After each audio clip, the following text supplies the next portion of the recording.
सो आज का टॉपिक है हमारा ग्रेविटेशन, और ग्रेविटेशन में हम लोग प्रॉब्लम सॉल्व करेंगे प्रीवियस ईयर के क्वेश्चंस जेई के, और टॉपिक कवर करेंगे like universal law of gravitation, variation of G with altitudes, depth and latitude, Kepler's law of planetary motion, gravitational potential energy, escape velocity and satellite. तो इन topics को लेते हुए हम लोग एक एक दो दो प्रॉब्लम उठाएंगे और उन प्रॉब्लम्स के थ्रू कॉन्सेप्ट को क्लियर करते चलेंगे। जैसे कि पहला एक सिंपल सा problem universal law of gravitation को जैसे एक्सप्लेन करना है, तो प्लान क्या है, जैसे एक प्रॉब्लम ले लिया। इस प्रॉब्लम में क्या है, 4 मास रखा हुआ है, एम एम एम एम, चारों इक्वल मास है, और एक स्क्वायर के कॉर्नर्स पे रखा हुआ है, वर्टिसेस पे। और यहाँ पे बोल रहा है कि किसी एक मास पे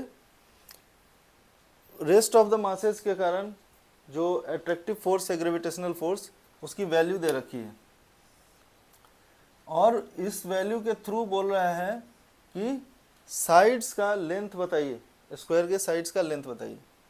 तो ठीक है, अप्रोच कैसे लेना है, किसी एक मास को ले लेते हैं, मान लो इस मास को ले लिए ए, तो ड्यू टू दिस मास इस पे ग्रेविटेशनल फोर्स इस डायरेक्शन में, यहाँ पे ग्रेविटेशनल फोर्स नीचे की डायरेक्शन में, और एक इस मास के कारण ग्रेविटेशनल फोर्स डायगोनली। ठीक है, अब देखो यहाँ पे जो फोर्स होगा, ये फोर्स दोनों इक्वल होगा मैग्नीट्यूड में, राइट। और रिजल्टेंट जो है स्क्वायर दिया है, तो सिमेट्री के कारण इन दोनों का रिजल्टेंट भी इस तीसरे वाले फोर्स के रिजल्टेंट के डायरेक्शन में होगा, मतलब उस फोर्स के डायरेक्शन में ही होगा इसका एफ आर जो है सो। तो ओवरऑल जो रिजल्टेंट है, ये एफ आर जो है मेरा इन दोनों का रिजल्टेंट है, यानी कि ये कितना होगा, √2f। ठीक है, अच्छा ये डिस्टेंस अगर a है तो ये डिस्टेंस कितनी होगी, a√2। तो बस सॉल्यूशन पे आ जाते हैं, तो सॉल्यूशन उठाते हैं। इसका पहला सॉल्यूशन क्या हो गया हमारा, एफ रिजल्टेंट जो मेरा टोटल है नेट, वो कितना होना चाहिए, तो √2f प्लस ये वाला f3। ओके, √2f कितना होगा, तो gm इंटू एम अपॉन ए स्क्वायर। अच्छा f3 कितना होगा, तो gm स्मॉल वाला है ना, m into M upon a√2 का स्क्वायर, यानी कि gm स्क्वायर अपॉन ए स्क्वायर को अगर मैं कॉमन ले लूँ तो बच गया √2 प्लस 1/2। ये हो गया मेरा gm स्क्वायर ए स्क्वायर, 2√2 प्लस 1/2। ठीक है, अब ये मेरे को दे रखा है equal to 2√2 plus 1/32 gm square upon L square. तो सीधी सी बात है, अब इन दोनों को इक्वेट अगर किया जाए तो यहाँ से देखें तो ये टर्म ख़त्म, ये टर्म ख़त्म, बच गया हमारा क्या, 2 से ये 16 टाइम्स में, यानी ए स्क्वायर आ गया मेरा 16l स्क्वायर के बराबर, यानी ए मेरा हो गया 4l के बराबर। ये आंसर हुआ। अब इसमें मैंने क्या लगाया, प्रिंसिपल, तो यहाँ पे principle of superposition of forces लगाया है, मीन्स जितने भी फोर्सेज हैं उनका वेक्टर सम किया है, वेक्टर सम करते हुए रिजल्टेंट निकाला, सॉल्व किया, जो इक्वेशन का वैल्यू दे रखा है हमारे फोर्स के रिजल्टेंट का, उसके थ्रू मैंने इसको सॉल्व किया।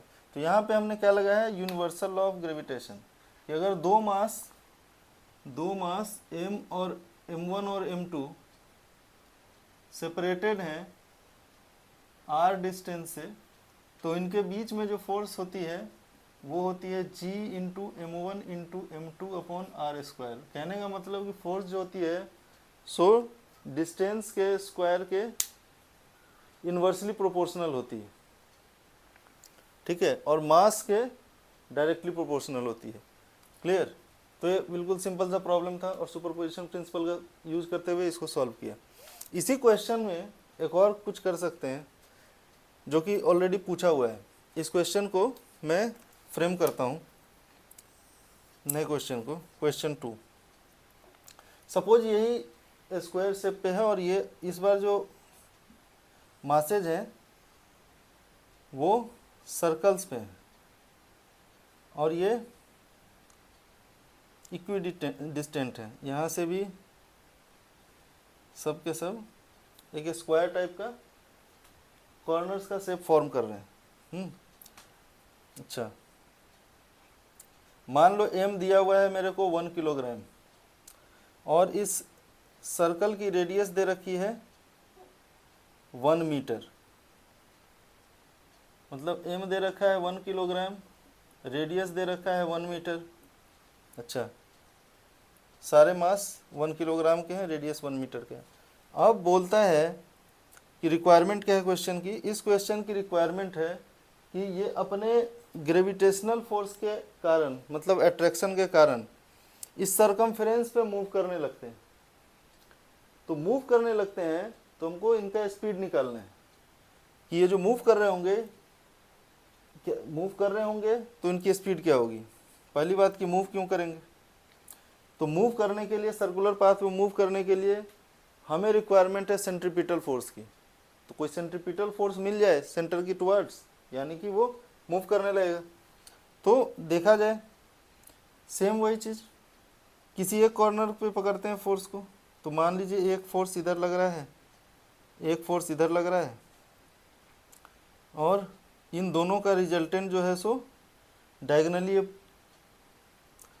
और यहाँ पे इसके कारण भी फोर्स इधर, मतलब टोटल मेरा एफ रिजल्टेंट जो है वो क्या हो गया, तो √2f प्लस कोई f3 जैसे उसमें था।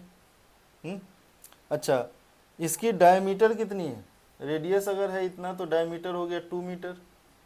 अगर 2 मीटर डायमीटर हो गया तो हम किसी का साइड कितना ले सकते हैं, साइड ले सकते हैं 2/√2 यानी कि √2 मीटर।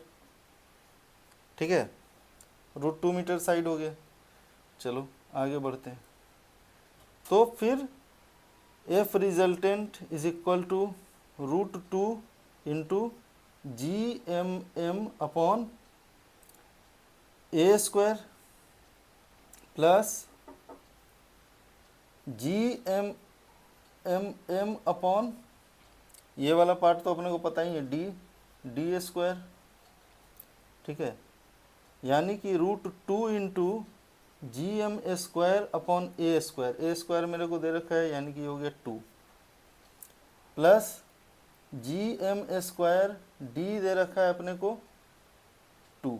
ठीक है, अच्छा ये किधर लग रहा है, ये फोर्स टुवर्ड्स द सेंटर, यानी कि ये हमको एक सेंट्रीपिटल फोर्स प्रोवाइड कर सकता है। तो सेंट्रीपिटल फोर्स अगर प्रोवाइड करेगा तो ये फोर्स हो जाएगी हमारे mv² दिस रेडियस r के। r की वैल्यू हमको पता ही है 1। अच्छा, यहाँ से हम क्या कर सकते हैं, m को कम कर सकते हैं। ठीक है, तो अपना जो रह गया ये क्या रह गया हमारा GM, यहाँ पे D² का 4 है। ठीक है, 4 है, तो GM/2 हमने कॉमन ले लिया, GM/2 कॉमन ले लिया, बच गया √2 प्लस 1/2, यानी कि GM/2 2√2 प्लस 1/2, R दे रखा है 1। इधर चले आते हैं और थोड़ा सा इसको रब कर लेते हैं, ये सब तो हो ही गया इसको पार्ट। ठीक है, तो हमारे पास बच गया v² is equal to GM/4 2√2 plus 1। तो हमारी v क्या हो गई, तो 1/2 √GM इंटू 2√2 प्लस 1। ठीक है, तो ये आ गई हमारी वेलोसिटी। तो यहाँ पे हमने क्या खेला ट्रिक, यहाँ पे फोर्स का पहले डायरेक्शन देखा, क्या वो टुवर्ड्स द सेंटर था, जी टुवर्ड्स द सेंटर था रिजल्टेंट। तो उसको हमने क्या कर दिया, सेंट्रीपिटल फोर्स मान लिया, और सेंट्रीपिटल फोर्स के कारण ये सर्कुलर पाथ पे मूव करते रहेंगे जो हमारे पार्टिकल्स हैं। तो इस तरह से इनका हमने स्पीड निकाल लिया। क्लियर।